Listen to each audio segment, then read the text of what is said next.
Good evening. I'm Michelle Roman, and I am running to be the next mayor of the city of Lockport. I'm a little intimidated because last few people went really quick and didn't read off of anything, but I'm kind of new in the political process. I ran for city council in Lockport last year. That was my first foray into the public arena in that way. I am running because I grew up in Lockport.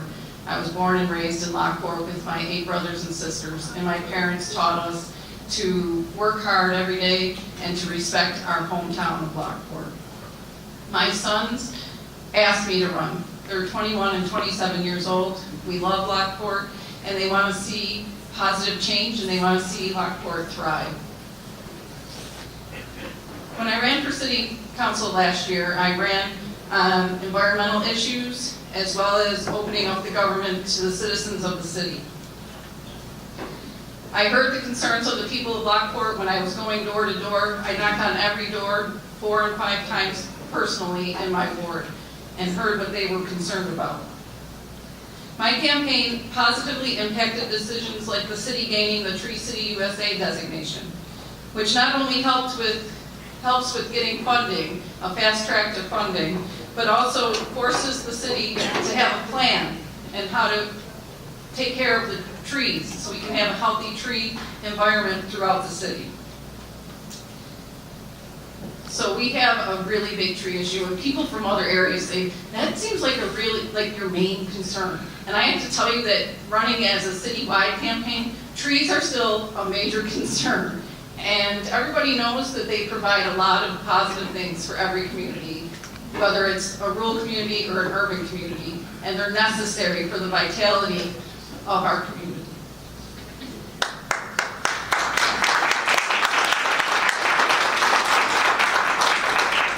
Over the last 10 years, the mayor has gained more and more power in the city, yet we continue to watch as our kids walk down unsafe streets due to potholes, dangerous trees.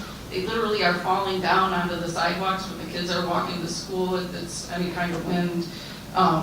And our parks are left neglected. Our park system, it just breaks my heart to see our park system in the shambles that they are. Many empty buildings sit throughout the city, and they're underutilized, and they're also a hazard. We need to get them fixed up and be a productive part of our community.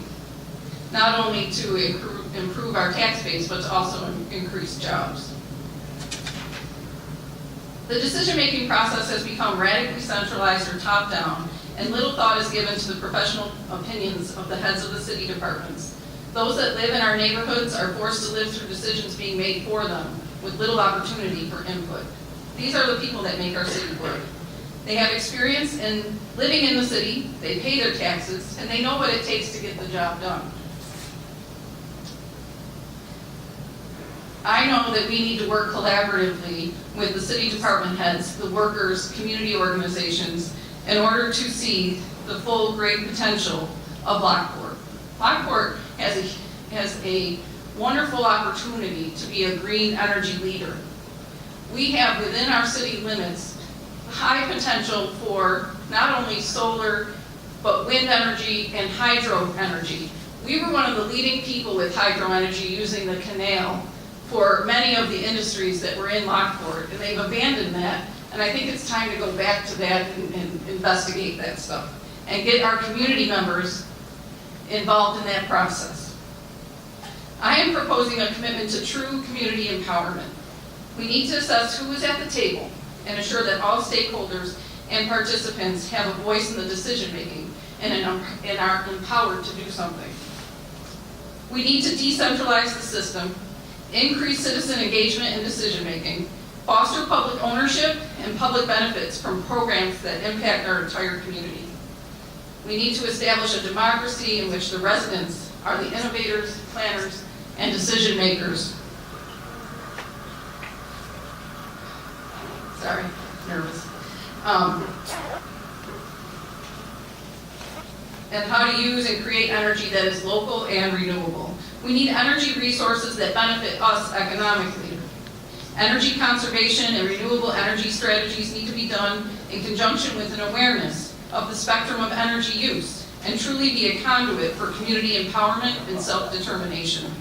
We need to work with broader urban sustainability planning goals and connect with regional scale environmental and ecological concerns.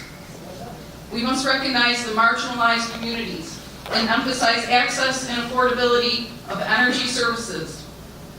Our local environmental hazards, which Anita spoke about, disproportionately harm our marginalized communities and residents. It is vital that all stakeholders have a prominent role in determining our future. This includes distributing environmental benefits and alleviating the disproportionate burden they experience. We must be committed to the community empowerment and have a critical life cycle analysis of proposals and projects. That means looking at the pros and cons, not just when you're creating them and for a 1-minute goal, but for the long sustainable goals. We must include low-income groups and establish the capacity for residents to be involved in the design and delivery of services. I will be a strong, positive voice and bring our local government back to us. We can foster an obtainable and sustainable future for every community that includes interconnected green spaces with clean, safe streets, healthy trees, and a stronger economy. We need to make sure that we have green jobs that are local, and when these projects are created, it needs to include the local workforce. Lockport can achieve municipal sustainability and renewable energy progress while cleaning up our environment and improving opportunities. I am running for mayor because it is time for our city government to be by the people and for the people. And that is why I'm asking for the support of every resident in our city. And together we can win and change the status quo within our city government. And I really appreciate you guys have the patience to listen to me and your endorsement. This is something I feel passionate about, and I think that our community really has potential to be a leader in this area. Thank you.